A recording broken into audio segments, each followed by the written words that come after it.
Olá, boa noite. Está começando mais um Aparecido Debate, o seu espaço semanal aqui na TV Aparecida, para você se informar e formar a sua opinião a partir de entrevistas com especialistas nos principais assuntos que pautam o nosso dia a dia. E claro, o assunto de hoje não poderia ser outro do que as eleições no Brasil. Acabamos de sair de uma votação para presidente, governadores, senadores e deputados federais, estaduais e distritais. E vamos hoje discutir o que podemos esperar do segundo turno, assim como também do novo cenário político do país, com as eleições já definidas em alguns estados e também no Congresso Nacional. Participam conosco nesta noite e pela internet o Alexandre Rolo, ele que é advogado, especialista em direito eleitoral, mestre e doutor em direito das relações sociais pela PUC de São Paulo, conselheiro estadual da OAB e ainda presidente da Comissão Especial de Relações com o Poder Legislativo da OAB, também em São Paulo. Doutor Alexandre, boa noite. Boa noite, Renato. É uma satisfação estar aqui com você mais uma vez. Quero dar boa noite ao colega também que vai debater comigo, o Eduardo. E eu estou à disposição para a gente falar um pouquinho aí das eleições do último domingo, agora dia 2 de outubro. E aqui com a gente, nos estúdios da TV Aparecida, eu converso com o Eduardo Aguiar.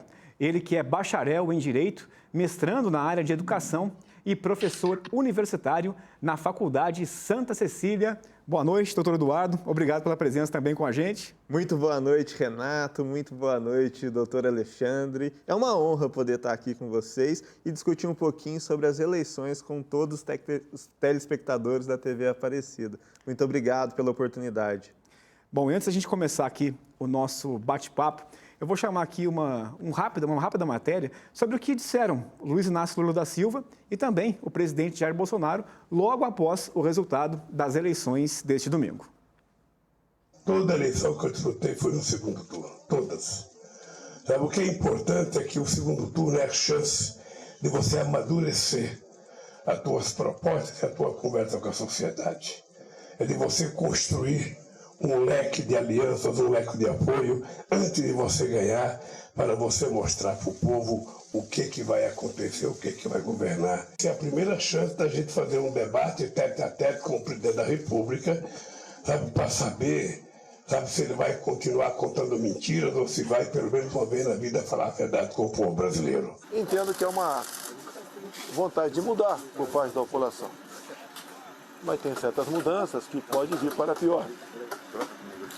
E a gente tentou, durante a campanha, mostrar esse outro lado, mas parece que não atingiu a camada mais importante da sociedade. Então, analisamos, nós vencemos a mentira no dia de hoje, que estava o Datafolha dando aí 51% a 30 e poucos, então vencemos a mentira. Temos um segundo tempo pela frente, onde tudo passa a ser igual, o tempo para cada lado passa a ser igual. Bom, acho que tem várias coisas que a gente pode pegar aqui da fala dos dois candidatos. Eu já iniciaria dizendo que boa noite. O segundo turno é uma constante, né, em nível da nossa história, o doutor Alexandre há de convir. Eu, pelo menos, não estava aqui quando não existiu. Então, o segundo turno já esperado e um fato aí totalmente inédito. As pesquisas, principalmente a da Datafolha, previa em torno de 51% e a gente pôde ver que ficou menor um pouco, então a gente vai aí para um novo segundo turno. Então, doutor Eduardo, começando por esse gancho até das pesquisas, e com relação ao PT, né, que o Lula ficou na frente nesse primeiro turno, ficou uma espécie de anticlímax no partido, vocês acham? Porque as pesquisas eleitorais diziam que o PT poderia levar no primeiro turno. E se fosse para o segundo turno, com uma diferença de pelo menos aí mais de 10 pontos. E não foi isso que aconteceu. Você acha que teve um impacto, assim, digamos, apesar de estar na frente no primeiro turno, um anticlímax assim no partido? Não sei te precisar se o partido sentiu, né, com essa convergência dos votos, mas para a gente, telespectador, para a gente, população, sim, a gente percebeu que que ficou um anticlima, a gente percebeu que a nossa percepção era que realmente talvez ficasse 2 pontos percentuais para baixo ou para cima, como já previam as pesquisas anteriormente. Então, dentro do partido, não consigo te precisar, mas para a gente, população, eu entendo que sim, que ficou aí um clima, ficou aí uma expectativa contrária àquilo que a gente esperava. Essa foi minha impressão. Doutor Alexandre, seria essa a impressão também, esse impacto negativo no PT? Bom, acho que a primeira observação que eu queria fazer, Renato, se você me permitir, é que nós tivemos um primeiro turno onde as eleições foram realizadas do jeito que tinha que ser.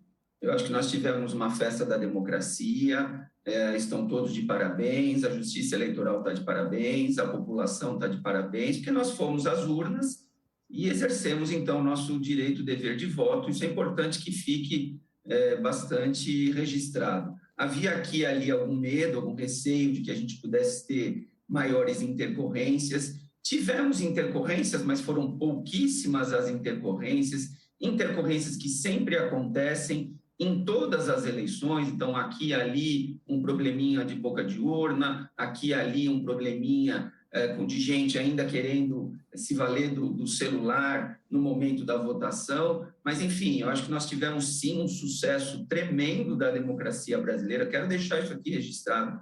Um sucesso tremendo da democracia brasileira. O primeiro turno foi realizado, todo mundo que quis votar, votou, não teve maior problema, não teve maior violência. Então, esse é um registro que deve ser feito. Agora, deixando isso de lado e fazendo esse elogio à democracia brasileira, eu quero dizer que me preocupa muito aquilo que a gente viu em relação ao resultado de pesquisa eleitoral. Eu tenho que dizer que os resultados foram complicados em termos de pesquisa, e aí eu não falo nem da campanha, da eleição presidencial. Me parece que na eleição presidencial houve talvez um erro, sim, mas menor do que, por exemplo, a gente viu no resultado de pesquisa para senador no estado de São Paulo, onde era apontada a vitória do Márcio França. Ele não ganhou e não ganhou longe. Quem ganhou, como a gente sabe, foi o astronauta. Isso eu acho que as pesquisas, os institutos precisam explicar o que aconteceu. E também no governo do estado de São Paulo. O governo do estado de São Paulo, vocês me corrijam se eu estiver errado, Eduardo está aí para debater comigo, vai poder me corrigir, mas, se for o caso.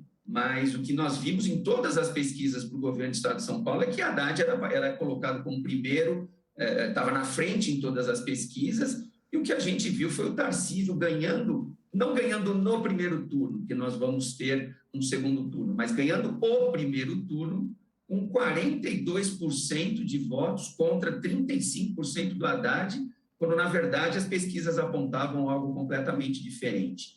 Então, é um ponto que eu acho que merece a nossa reflexão. Questão do anticlímax, eu acho que houve sim, o PT tinha certeza, até por conta também das pesquisas, as pesquisas apontavam possível vitória do Lula no primeiro turno, ele tinha em torno de 50% nas pesquisas, no final ele ficou com 48%, então, nesse ponto, a pesquisa não errou tanto assim, eu acho que está dentro da margem de erro, mas o PT esperava ganhar a eleição presidencial no primeiro turno, isso não aconteceu, o que eu tenho certeza que gerou um anticlímax, porque eles vão ter que disputar agora um segundo turno, são aí mais 20 e tantos dias, 30 dias de campanha, a diferença é boa, mas a eleição não está resolvida no meu ponto de vista. Agora, na entrevista que vimos agora há pouco, ou inclusive o candidato presidente Jair Bolsonaro falou sobre isso, sobre o resultado das pesquisas, né? Esse deve ser um assunto que ele deve bater mais agora no segundo turno, doutor Eduardo? Tenho a impressão de que deve sim abordar esse tema com grande afinco, porque é algo que o partido, é algo que o atual presidente pode se agarrar e principalmente usar como tema político para tentar angariar mais votos. Minha impressão é que sim. Doutor Alexandre, na prática, o que aconteceu reforçou o discurso do presidente Jair Bolsonaro.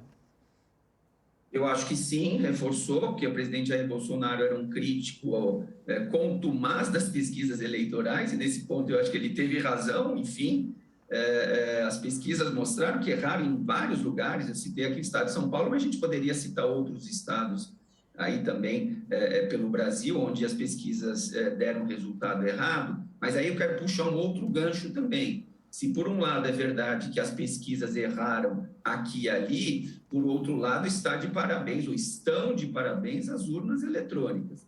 As urnas eletrônicas vieram, fizeram o seu trabalho, registraram os votos do jeito que tinha que registrar. Eu não vi, a gente acabou de assistir aí uma parte da entrevista do atual presidente Jair Bolsonaro. Eu não vi o presidente nessa entrevista questionando os resultados das urnas, eu não vi o presidente Bolsonaro dizendo que esse resultado em relação, por exemplo, a senador do Estado de São Paulo, onde o astronauta Marcos Pontes foi eleito apoiador do Bolsonaro, ex-ministro do Bolsonaro. Eu não estou vendo o Bolsonaro dizer, olha, a urna eletrônica não prestou, a urna eletrônica não registrou bem os votos do Marcos Pontes. E eu estou querendo dizer isso pelo seguinte, ou a urna presta e serve em todas as eleições, ou não serve em nenhuma das eleições. Não dá para o Bolsonaro dizer que a urna eletrônica na eleição presidencial é fraudável e na eleição do Marcos Pontes está tudo certo, não tem problema nenhum, não tem reclamação nenhuma. Então, fica aqui o meu desagravo em relação à urna eletrônica. A urna eletrônica funciona há mais de 20 anos, funciona há 25 anos e funcionou no último domingo, eleição do primeiro turno para a presidência da República também. Faço das palavras do doutor Alexandre as minhas. As urnas eletrônicas cumpriram de fato o papel a que se propuseram, porque a gente viu que as eleições esse ano, em particular, demorou um pouco mais para terminar em função do número de eleitores e também a diminuição. E o fator que eu trago aqui, que contribuiu, na minha opinião, foi também, né, as vítimas da Covid-19, que tiveram um número expressivo de mortes em todo o Brasil e no mundo, e a gente pôde perceber com que isso houve a redução das sessões eleitorais, o que pode ter sido um fator de aumento da fila das filas nas questões de eleições. Agora, o que eu posso observar dentro desse contexto, e também não me lembro de ter visto em reportagem nenhuma o atual presidente Jair Bolsonaro falar ou questionar, e salvo engano, foi ontem perguntado por um repórter do Globo, na entrevista de pronunciamento após as eleições, se ele reiterava o descontentamento com as urnas, e ele disse que ia averiguar, disse que até o momento não teve tempo para averiguação, mas que depois disso eu não vi nenhum pronunciamento sobre as urnas, e até agora não vi nenhum outro candidato a presidente da República questionar a veracidade e a legalidade que as urnas trazem. Inclusive, fizemos aqui um programa especial no Aparecido Debate sobre as urnas eletrônicas. Trouxemos até um convidado que participou, inclusive, da construção de uma urna eletrônica, do funcionamento de uma urna eletrônica. Agora, voltando ao tema das pesquisas. A grande pergunta que fica é qual o impacto, né, e qual deve ser o papel das pesquisas eleitorais nesse segundo turno, depois do que vimos aí no primeiro turno. Minha impressão é que houve um fenômeno. A gente não conseguiu ainda explicar esse acontecido, porque, de fato, aqui, principalmente no interior de São Paulo, a gente viu uma movimentação do candidato a governador, Rodrigo Garcia, e ele tentava com que as eleições fossem para o segundo turno, se aproximassem do segundo turno, para que ele pudesse disputar, então, com Haddad. E aí foi totalmente ao contrário, e a gente viu que o atual governador ficou em terceiro lugar, Haddad em segundo, então isso para a gente foi uma surpresa, porque até então a estratégia de campanha do Rodrigo Garcia parecia ir para o segundo turno e no segundo turno conseguir a maioria dos votos, mas sim com com Haddad. Doutor Alexandre, até porque, né, nesta segunda-feira já se falou sobre possível investigação contra institutos de pesquisa. Já há quem diga lá no Congresso Nacional que vai apresentar um projeto de lei estabelecendo um crime seria um crime de erro na pesquisa, basicamente seria mais ou menos isso. Então, você ter um instituto de pesquisa que divulga uma pesquisa com margem de erro e depois vem um resultado muito diferente da própria margem de erro, seria considerado crime. Há quem já esteja defendendo isso, não é o meu caso, eu acho que não é criminalizando a atividade da pesquisa eleitoral que a gente vai resolver a questão, mas os institutos de pesquisa devem satisfações. Eu, graças a Deus, não sou de nenhum instituto de pesquisa, não trabalho em instituto de pesquisa, não sou proprietário de instituto de pesquisa, mas se fosse, estaria aqui bem preocupado, porque esses institutos devem satisfação. O que aconteceu, afinal de contas? O nosso Eduardo acabou de falar, e é verdade, que o governador Rodrigo Garcia, até então ele estava brigando para ir para o segundo turno, porque as pesquisas apontavam quase que um empate técnico entre ele, Rodrigo Garcia, e o candidato aí, o Tarcísio. Vamos lembrar, era o Haddad em primeiro lugar e Tarcísio e Rodrigo brigando para ver quem iria para o segundo turno. E também não foi isso que a gente viu. Rodrigo ficou bastante, não é que ele ficou em terceiro lugar, ele ficou em terceiro lugar, bastante em terceiro lugar, assim, bem longe do segundo colocado, bem longe da própria margem de erro das pesquisas que apontavam praticamente o empate técnico entre Tarcísio e Rodrigo Garcia. Eu não sei, não sou eu que devo essa satisfação, mas o que pode ter acontecido? Será que foi um problema do censo do IBGE, que é um censo já antigo, se não me engano foi realizado em 2010, e pauta as pesquisas eleitorais? Talvez possa ser por aqui. Será que houve um boicote dos bolsonaristas, dos apoiadores do Bolsonaro, em relação às pesquisas? Eles se recusaram a responder às pesquisas, e isso, de alguma forma, pode ter afetado o próprio levantamento, aí, as pessoas que foram ouvidas, e aí acaba alterando também o resultado. Será que foram os indecisos? Porque até a última hora a gente tem indecisos, 5%, 10%, 15% de indecisos. Em algum momento, os indecisos decidem, né, qual voto vai ser dado. No dia da votação tem que decidir, acaba decidindo. Não sei, pode ser isso também. O que eu sei é que os institutos de pesquisa nos devem satisfações. Para o segundo turno, eu já fico mais preocupado em acreditar tanto nas pesquisas. Eu prefiro já, sem essas explicações dos institutos de pesquisa, não pautar o meu voto em nenhuma pesquisa, e se eu fosse da direção de alguma campanha, não pautaria a minha campanha também nessas pesquisas, porque muitas vezes as estratégias de campanha são pautadas nos resultados de pesquisa, mas é muito complicado diante daquilo que a gente viu no primeiro turno. Eduardo, quer concluir o assunto antes do intervalo? Quero sim. O que as pesquisas apontaram com maior precisão dentro do cenário nacional que a gente pôde observar foi as aprovações, né, e os votos por região. Então, a gente pôde ver que, conforme previsto, em Minas Gerais, o candidato Lula ia ter um pouquinho mais, um percentual maior de votos. Foi menos do que o previsto também, mas acertou ali na quantidade que ia ser maior. Então, isso a gente pôde ver que, de fato, as regiões falaram um pouco mais a verdade em termos de pesquisa. Então, isso correspondeu bem ao que era previsto. Bom, inclusive, daqui a pouco a gente vai mostrar um mapa, né? Um novo mapa político do Brasil, mas precisamos fazer agora um intervalo e daqui a pouco, o Aparecido Debate volta para falar mais um pouco sobre o resultado das eleições aqui em nosso país e também sobre esse novo cenário político aqui no Brasil. Até já! Estamos de volta com o Aparecido Debate e hoje repercutindo o resultado das eleições deste domingo. Aqui com a gente, pela internet, o Alexandre Rolo, ele que é advogado especialista em direito eleitoral. E também o Eduardo Aguiar, ele que é bacharel em Direito, mestrando na área de Educação e professor universitário na Faculdade Santa Cecília. Aliás, o doutor Eduardo terminou falando ontem sobre as regiões, né, que pareciam com as pesquisas, eles que me bateram com as pesquisas eleitorais deste domingo. A gente tem aqui um mapa, que eu vou pedir para o nosso diretor colocar para a gente aqui, de como ficou o eleitorado no Brasil neste domingo. Olha só, e é impressionante realmente como o Brasil, como está dividido ali entre o vermelho, que representa o Lula, e o azul, que representa o presidente Jair Bolsonaro. E me dá a impressão, e eu lembro aqui agora do mapa de 2014, na disputa entre Aécio Neves e Dilma Rousseff.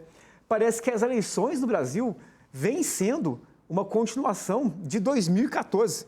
É mais ou menos esse o cenário que vivemos desde então? Começando aqui com o doutor Eduardo. A gente iniciou falando do segundo turno, que é uma constante na oportunidade também, mas as regiões parecem que seguem a mesma tendência de votação, tendência de voto, tendência de partido. O que a gente pode, com precisão, apontar é o Nordeste. E a ligação que o Nordeste tem com o PT é algo que a gente consegue ver de forma expressiva, que é uma região que segue constantemente o Partido dos Trabalhadores.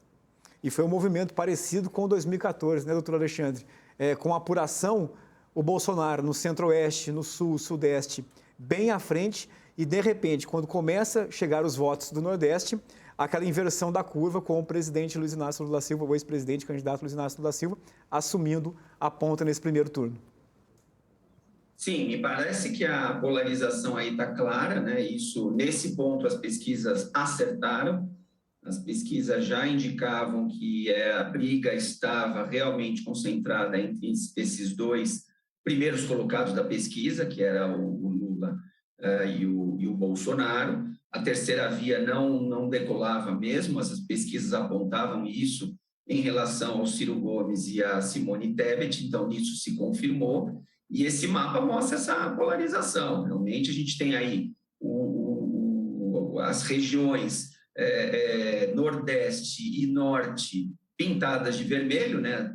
Basicamente, né? Tem aqui, acho que Roraima, que é uma exceção, e Acre, que são exceções, mas o que a gente vê é a região Norte e Nordeste de vermelho, então são apoiadores do PT e do presidente Lula, e as demais regiões, aí o Sul, o Sudeste e o Centro-Oeste, de azul, que são aí os partidários, os simpatizantes do Bolsonaro. Lembrando que o Centro-Oeste a gente tem aí o agronegócio, né? O agronegócio que é realmente um ponto forte do bolsonarismo, né? Bolsonarismo que apoia muito o agronegócio e aqui e ali tem menos preocupação com o meio ambiente, com o desenvolvimento sustentável do agronegócio, mas então a gente vê isso muito claramente, que o Centro-Oeste está todo pintado de azul, a demonstrar que o país está realmente dividido. E o resultado do primeiro turno mostra isso, né? A gente viu o Lula com 48% dos votos e o Bolsonaro com 43%. Estou aqui arredondando, né? Estou tirando as vírgulas. Então, 48% para o Lula, 43% para o Bolsonaro, que mostra realmente que nós temos um país polarizado, nós temos uma disputa bastante grande ainda pela frente. Vamos ver o que vai dar aí no segundo turno. E isso em votos, eu acho que expressa quase 6 milhões de votos. O doutor Alexandre pode me corrigir se eu estiver errado.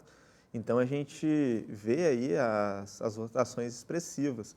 E Simone Tebet teve uma votação inferior a esse número da distância que tem do candidato Lula para o candidato Bolsonaro. Então, a gente pôde perceber que a composição política nesse próximo turno vai fazer a diferença. Os partidos que a gente observou, o PL, teve uma bancada expressiva de deputados, senadores, então isso pode influenciar. A gente tem visto que um grande quórum de deputados estaduais e deputados federais do PL foram eleitos, PL que é o atual partido do presidente Bolsonaro, que aí já parece também ser uma estratégia da atual presidência, se filiar, porque a filiação do atual presidente no PL foi aí já próximo das eleições. Então, atualmente, na época, o presidente Bolsonaro ainda era considerado sem partido,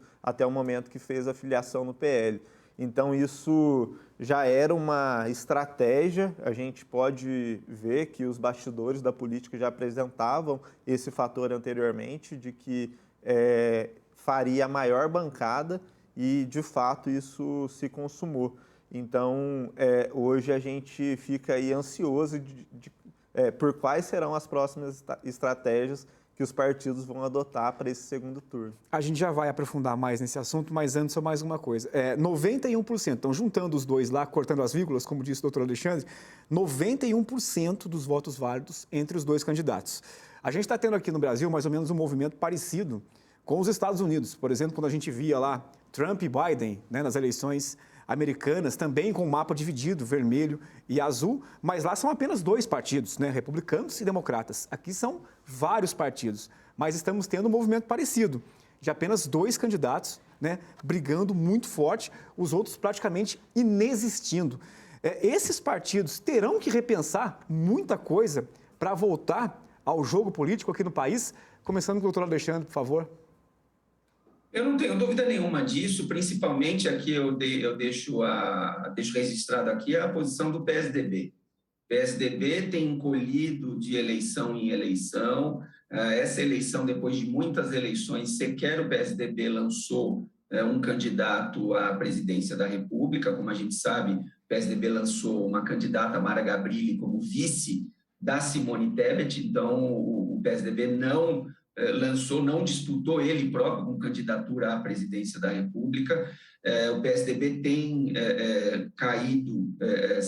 diminuído de tamanho de eleição em eleição. Eles precisam fazer aí uma análise do que está acontecendo.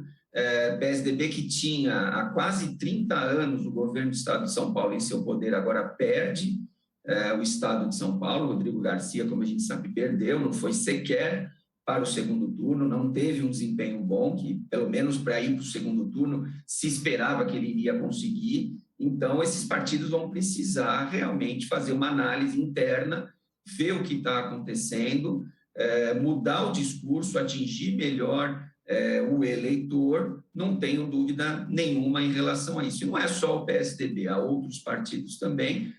O Eduardo falou muito bem que o PL cresceu, então, por conta, claro, do Bolsonaro, que se filiou e disputou a eleição pelo PL. Então, o PL fez uma bancada bem considerável de senadores, fez uma bancada bem considerável também de deputados federais, e seja qual for o próximo presidente da República, vai ter que conversar com essa bancada aí do PL. Se for o presidente da República for o Lula, vai ter que conversar com essa bancada do PL, que é uma bancada bastante respeitável de senadores e de deputados federais, que cresceu bastante com o bolsonarismo, agora enraizado neste partido, que é o Partido Liberal. Eduardo, e muito se falava no começo das eleições sobre uma terceira via, que muita gente buscava uma terceira via. E ela não só não se concretizou, como eu acho que teve o caso do Ciro Gomes, por exemplo, que foi um dos maiores derrotados desta eleição. E, ao meu ver, Ciro parecia ser essa possível terceira via que foi surpreendido por Simone. Então, hoje, se me perguntar qual seria uma próxima terceira via, eu acredito que seja Simone, que cresceu muito na ascensão brasileira, em todas as regiões do Brasil. A gente pôde perceber que ela foi, sim, um destaque enquanto candidata a presidente. E aí surgem, na minha opinião, as próximas estratégias, que, no caso do PL, passa a ser aí usar a bancada, porque em uma das falas na entrevista do presidente Jair Bolsonaro, ele comenta que entende o fato de que em eleições para presidente, os candidatos a deputados estavam preocupados com a própria candidatura, que por esse motivo não estava pensando tanto em presidente, que agora seria diferente. Então essas foram a fala do presidente. Já o candidato à presidência, Lula, ele aposta em avançar, pelo pouco que eu vi, em outras regiões em que a votação não ficou tão expressiva, principalmente aqui no Centro-Oeste e em algumas regiões que não são do Nordeste. E o Jair Bolsonaro, na entrevista que ele fez ontem, após as eleições e as conferências das urnas, ele disse que ia visitar, o primeiro estado que ele ia visitar seria o estado de Minas Gerais, e onde acabou perdendo aí para o candidato Lula. Na opinião, doutor Alexandre, na sua opinião, qual deve ser agora o principal papel dessas campanhas, o foco para conseguir esses votos no segundo turno? Bom, me parece que, acho que a primeira observação importante de se fazer é que o Lula bateu na trave, né? Teve o anticlímax, sim, a gente já tratou disso, eu reafirmo que eles esperavam ganhar no primeiro turno e não ganharam, então houve esse anticlímax. Mas o fato é que o Lula fez exatos 48,43% dos votos, o que significa que mais 1,5%, um pouquinho mais do que isso, já dá a maioria absoluta para ele. Então, qual é a estratégia do Lula? Claro, manter os votos conquistados no primeiro turno, não desidratar, porque desidratar é complicado, isso já aconteceu, não com Lula, mas a gente já teve, que assim, eu posso estar dizendo isso e alguém falar assim, não, mas isso é impossível. Ninguém que fez uma votação no primeiro turno tem uma votação menor no segundo turno. Já aconteceu. Já houve casos no passado em que o candidato teve um desempenho no segundo turno pior do que no primeiro turno. Então, Lula tem que tomar cuidado para isso não acontecer, claro. Então, tem que manter esses votos e tem que ir atrás, como disse aí o Eduardo, tem que ir atrás dos votos da Simone Tebet, tem que ir atrás dos votos do Ciro Gomes, tem que ir atrás dos votos brancos e nulos. Quem votou branco e nulo no primeiro turno, quem sabe agora o PT não consiga, o Lula não consiga conquistar esses votos. É a mesma coisa em relação a Jair Bolsonaro. O Bolsonaro, aí a lição de casa do Jair Bolsonaro é um pouco maior, é um pouco mais difícil. Por quê? Porque também já falou o Eduardo, eu concordo com ele. Se a gente somar, se a gente pegar todos os votos da Simone e colocar para o Bolsonaro, ainda não dá, ainda não alcança a votação do Lula no primeiro turno. Então, para o Jair Bolsonaro virar esse jogo... Professor, se juntar com o Ciro, a gente tem essa maioria. Isso aí, é isso que eu ia falar, é exatamente isso. E aí, então, pode falar. Eu acho que, te interrompendo, um parêntese, porque eu achei muito pertinente a sua colocação. Então, minha impressão, e é uma parte que eu fico muito contente de ver essa animosidade política, é a composição agora. Minha opinião, que a Simone Tebet já, ela está um pouco mais próximo aí do Lula, pelas falas e pelas declarações de oposição ao atual presidente, Jair Bolsonaro. Agora eu vou te interromper rapidamente também, mas ela disse neste domingo que tem um lado que vai se posicionar, né? Só vai aguardar o pronunciamento dos partidos, mas que ela quer se posicionar. Então, eu vi essa fala também.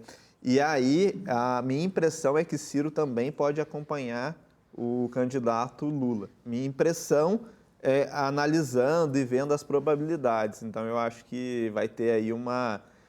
agora, com isso, eu não sei se o doutor Alexandre compartilha com isso ou não, mas com essas considerações, eu acho que as abstenções vão diminuir ainda mais no próximo turno. Minha impressão é que mesmo quem não são apoiadores vão querer tomar partido e votar em um dos dois candidatos no próximo turno. Minha impressão é essa. Doutor Alexandre, daqui a pouco a gente vai falar sobre isso, sobre abstenções. Mas ainda voltando neste assunto, vai ser interessante, né, ver a movimentação dos candidatos, né?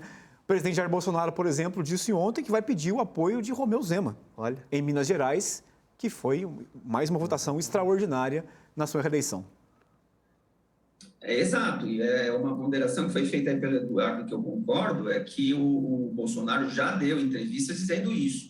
E realmente, esses candidatos que até então estavam buscando votos para eles próprios, candidatos ao Senado, candidatos aos governos estaduais, aqueles que ganharam em termos de governador, aqueles que ganharam em primeiro turno, já estão liberados para fazerem a campanha nacional. Então, você vai ter todos os senadores eleitos pelo bolsonarismo que vão poder embarcar na campanha do Bolsonaro. O astronauta Marcos Pontes é um deles.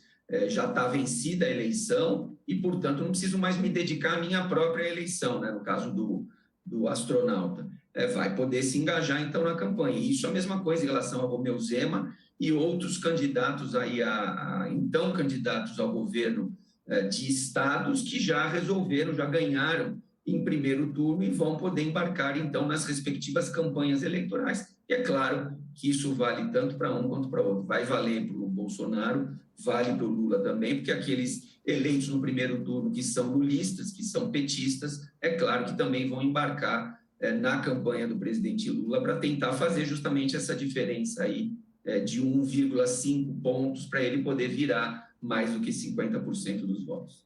Eduardo, tem aquela história de que o Colégio Eleitoral de Minas Gerais decide a eleição no Brasil. E a diferença que nós vimos ontem, embora reflita os resultados nacional, a diferença não é tão grande assim entre Lula e Bolsonaro em Minas Gerais. Sim, e eu acho que é um estado que já foi escolhido para intervenção, tanto do atual presidente, Jair Bolsonaro, quanto do ex-presidente e candidato Luiz Inácio Lula da Silva. Então, Minas atrai já essa concentração e essa polarização das intenções de voto. Então, eu acho que é uma realidade, bem disse o doutor Alexandre, e já é um pensamento meu também, que com a maior bancada, eu acho que as frentes do Jair Bolsonaro passam a ser os candidatos que já foram eleitos e os candidatos que também não se elegeram com os seus respectivos apoiadores. Então, eu acho que isso é uma tendência. E a gente vê que aí o clima eleitoral, que as eleições para o segundo turno fica mais acirrada a partir desse momento. Quer complementar alguma coisa, doutor Alexandre? Precisa ir para o intervalo? Não, dizer que é uma tarefa aí dos estrategistas, né? Cada campanha tem os seus estrategistas e os estrategistas vão ter que, então, que traçar a melhor estratégia. Qual vai ser a melhor estratégia do Bolsonaro? Será que é atacar o Nordeste e tentar fazer com que o Lula perca votos no Nordeste, que ele cresça no Nordeste? Qual é a melhor estratégia em relação ao presidente Lula? Atacar o Sul, que é um reduto bolsonarista? Então, essa é a missão que os estrategistas vão ter pela frente para ver qual é o melhor ponto aí para crescer. Concentrar no Sudeste, que é a região onde nós temos a maior quantidade de eleitores no Brasil, de repente, concentrar aqui nos 4 estados da região Sudeste, não sei, essa é uma missão para os estrategistas das respectivas campanhas. Tá legal, doutor. Muito obrigado. A gente precisa fazer mais um intervalo e voltamos daqui a pouco falando mais aí sobre os resultados das eleições no Brasil e o cenário político aqui em nosso país para esse segundo turno. Até já. Estamos de volta com o Aparecido Debate e hoje repercutindo o resultado das eleições deste domingo. Aqui com a gente pela internet, o Alexandre Rolo, ele que é advogado especialista em Direito Eleitoral, e também o Eduardo Aguiar, bacharel em Direito, mestrando na área de Educação e professor universitário na Faculdade Santa Cecília. E agora eu gostaria de abordar com vocês com relação à abstenção. Segundo o TSE, mais de 32 milhões de pessoas não compareceram às urnas neste domingo. O nível de abstenção de 20,9%, que é o mais alto desde 1998. No segundo turno, geralmente, a abstenção aumenta. Claro que tem toda a questão da polarização. Primeira pergunta, vocês acham que vai aumentar a abstenção nesse segundo turno ou não, devido à polarização? E a segunda questão, e aí eu acho até mais difícil, como fisgar esse eleitor? Começar aqui com o doutor Eduardo, por favor. A minha impressão, contrariadamente às estatísticas, eu tenho a impressão de que não, justamente por conta da polarização entre os dois candidatos, entre os dois partidos. Então, a minha impressão é de que os brasileiros vão comparecer às urnas e vão escolher um dos dois candidatos para confiar o seu voto, para votar. Então, a minha impressão é que não. Doutor Alexandre? Eu acho, Renato, que as duas perguntas são complicadas, são difíceis de serem respondidas. Bom, primeiro, nível de abstenção, 20%. Né? Você deu esse dado, maior abstenção desde 98, e é preocupante. Né? Isso mostra um afastamento gradual, que seja, da população em relação às decisões políticas. A eleição é o momento em que o eleitor, em que o povo manifesta quem são seus representantes. Nós temos lá o princípio da soberania popular, que está na Constituição Federal, no artigo 1º, parágrafo único da Constituição Federal, onde está posto que todo o poder emana do povo, que o exerce através de representantes eleitos. Então, os representantes do povo são eleitos, e são eleitos nas eleições. E para eu eleger, eu preciso comparecer às eleições, às urnas, e exercer aí o meu direito, o dever de voto. Preocupante, 20% é uma porcentagem bastante grande de pessoas que não votaram e que, portanto, não se interessaram em escolher os seus representantes e que, portanto, terceirizaram essa escolha para o vizinho, para o amigo, para o outro eleitor que votou, e eu não fui votar e, portanto, eu não exerci aí a minha escolha. Então, essa é a primeira ponderação.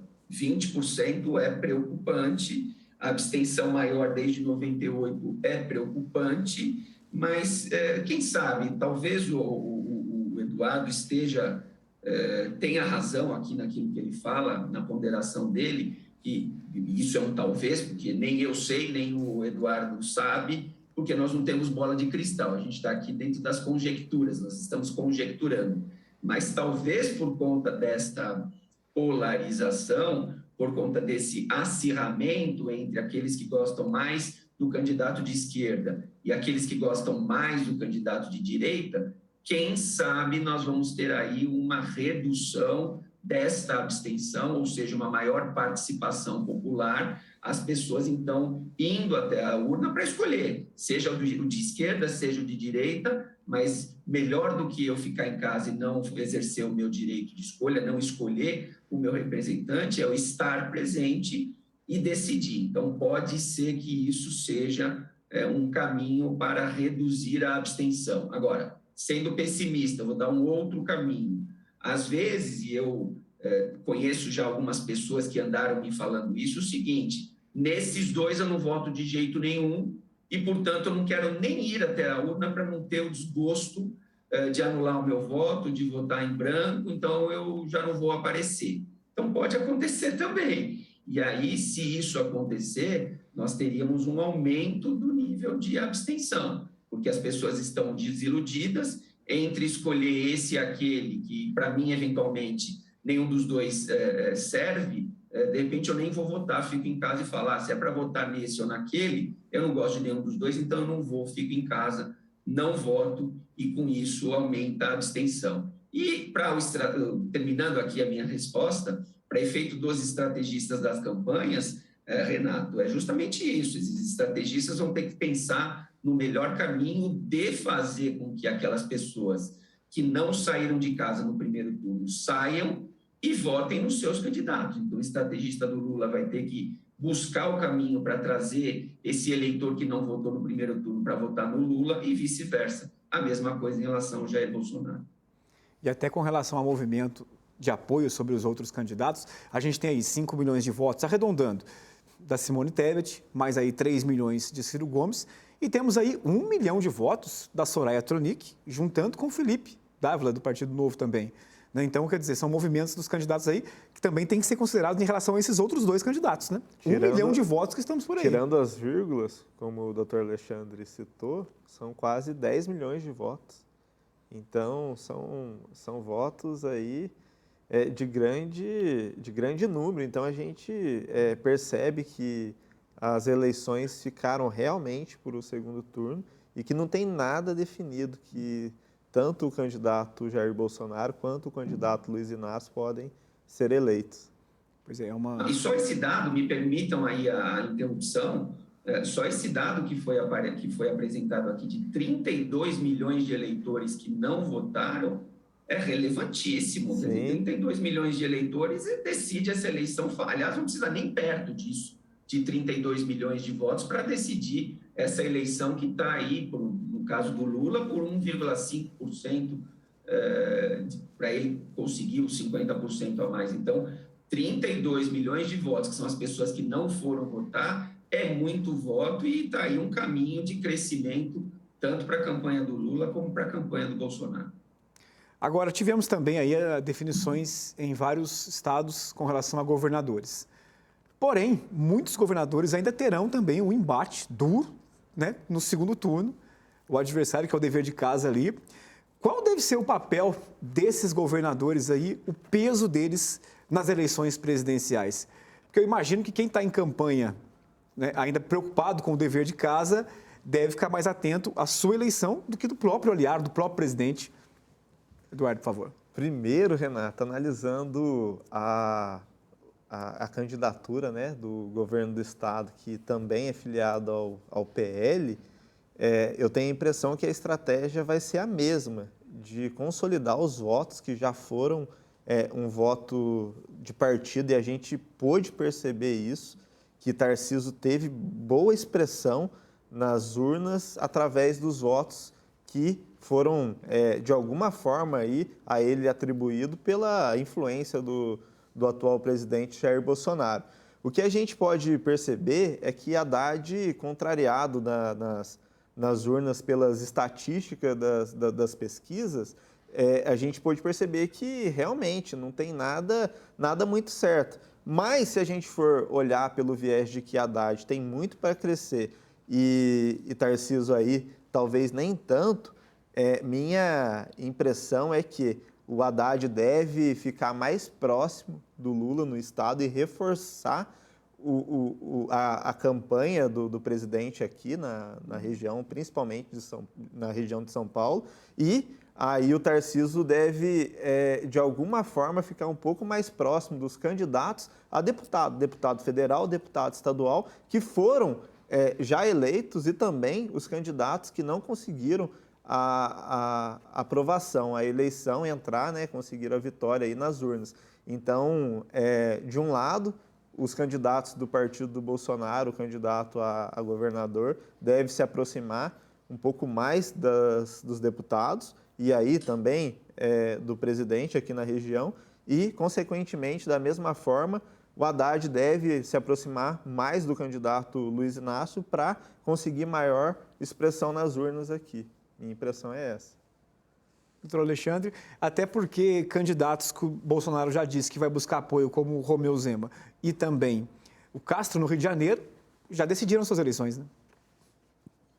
O que me parece é que esses candidatos que já decidiram as eleições, eles vão ter realmente mais tempo e mais possibilidade de dedicação à campanha no próprio nível, no próprio plano nacional. Então, esses candidatos que já terminaram vão poder, por exemplo, rodar o Brasil, se quiserem, claro, com os seus respectivos candidatos a presidente, coisa que não vai acontecer aqui no estado de São Paulo.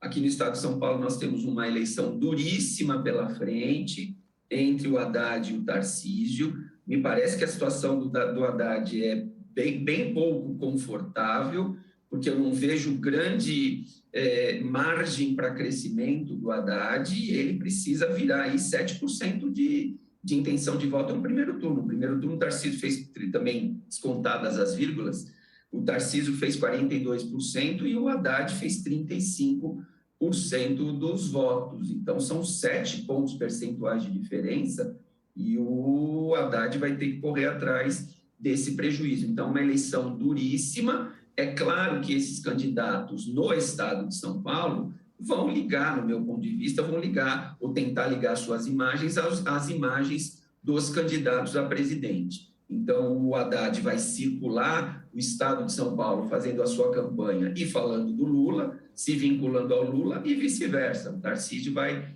sair pelo estado de São Paulo, vai continuar andando o estado de São Paulo em campanha e vai continuar associando o nome dele ao nome do presidente Jair Bolsonaro. Me parece que é isso que vai acontecer, mas aqueles candidatos que já resolveram as eleições, no Rio de Janeiro, Minas Gerais, que as eleições estão resolvidas, esses vão ter uma possibilidade maior, inclusive, de rodar o Brasil, eventualmente, com os candidatos à presidência da sua preferência.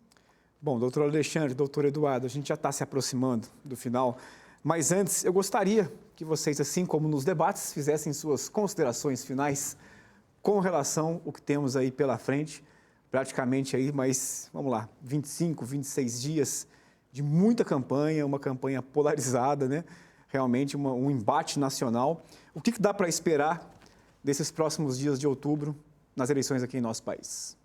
A gente, enquanto pessoa, enquanto cidadão, a gente analisa as propostas de votos, a intenção de cada candidato. Nós sabemos que se aproxima aí de um futuro presidente que, a partir de 2023, vai estar à frente aí do Poder Executivo do Brasil. Então, a gente tem receio de opinar, tem receio de expressar o voto nas urnas, e isso, enquanto democracia, enquanto já bem expressado pelo doutor Alexandre, a gente precisa exercer esse poder democrático. Então, minha impressão é que as pessoas vão sim, e eu espero por isso que as pessoas vão até a urna, pesquisem as intenções dos candidatos, quais são as propostas deles, para que possa, principalmente quem já não se decidiu, quem ainda não fez sua escolha de voto, para que possa analisar e fazer a escolha mais coerente dentro de cada proposta. O que a gente tem que combater, e o que a gente percebe de forma não explícita, é ainda a compra de voto. Isso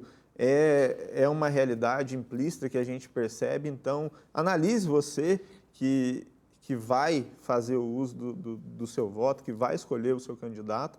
Preste atenção, principalmente, quem são os candidatos que exercem essa prática ilícita. Então, a minha impressão e as minhas expectativas para o próximo dia de eleição, para o próximo dia que a gente vai até as urnas, dia 30, né, de outubro, então, que a gente possa ter cautela, ter respeito pelo colega, porque talvez a gente enfrente uma situação de fila, a gente enfrente uma situação onde a gente vai ter que ser cordial, vai ter que respeitar a intenção do próximo, porque as pessoas podem ir com camisa, uniforme, até as urnas de partidos. Então, é uma realidade que a gente pode enfrentar e evitar ao máximo o conflito e zelar pelo aquilo que é mais precioso, que é a vida, independente de qual seja a intenção e o voto da maior parte da sociedade, nós temos que respeitar e acreditar e exercer, principalmente, o poder de fiscalização depois que esses candidatos forem eleitos. Então, a minha expectativa é que a gente possa passar por esse período com tranquilidade e preservando aí a dignidade, a harmonia e o respeito, principalmente. Respeito. Essa palavra realmente é fundamental, né, doutor Alexandre? E que a gente tem que sempre lembrar, né? Adversários políticos, sim, mas inimigos, aí, jamais. A minha mensagem final vai justamente nesta linha. O respeito à diferença. Eu posso votar no candidato A, o outro ali, meu vizinho, votar no candidato B. Não tem nenhum problema nisso. Eu não sou dono da verdade porque eu voto no A e meu vizinho não é dono da verdade porque vota no B. Não é porque eu voto no Lula e ele no Bolsonaro ou vice-versa que a gente precisa brigar. É o respeito aí às diferenças. O que eu espero para o segundo turno é uma eleição, como foi no primeiro turno, sem violência, que a campanha seja uma campanha propositiva. Não adianta também um chamar o outro de genocida, o outro chamar um de ex-presidiário. Não é por aí que vai resolver o problema do Brasil. Então, campanhas propositivas, campanhas sem desinformação, as chamadas fake news que tanto prejudicam as eleições, uma eleição limpa. O Eduardo falou de compra de voto, é uma prática muito danosa, muito ruim na nossa atividade política, mas eu vejo que compra de voto em eleição majoritária é um pouco menos comum. A compra de voto a gente vê mais em eleições municipais, naquela eleição do vereador, que cada voto faz diferença, 3 votos a mais ou 3 votos a menos faz diferença. Então é mais fácil de eu comprar voto em eleição municipal para vereador, mas enfim, é uma prática que deve ser combatida também. O voto não tem preço, o voto tem consequência. E, portanto, a minha mensagem final é essa, de pacificação social, ganhe quem ganhar, o respeito às diferenças e aos pontos de vista políticos diferentes. Essa é a minha mensagem e é o que eu espero para o segundo turno em 30 de outubro. Muito obrigado, doutor. E assim a gente chega ao fim do nosso Aparecido Debate. Participaram conosco nesta noite, pela internet, o Alexandre Rolo, ele que é advogado especialista em Direito Eleitoral, mestre e doutor em Direito das Relações Sociais pela PUC de São Paulo, conselheiro estadual da OAB e ainda presidente da Comissão Especial de Relações com o Poder Legislativo da OAB, também em São Paulo. E aqui com a gente o Eduardo Aguiar, ele que é bacharel em Direito, mestrando na área de Educação e professor universitário na Faculdade Santa Cecília. E se você quiser rever esse programa ou até mesmo compartilhar com sua família e amigos, acesse o canal da TV Aparecida no YouTube e quando fizer comentários em nossas publicações, utilize a hashtag Aparecido Debate. A gente fica por aqui e eu desejo para você uma boa noite e até a próxima.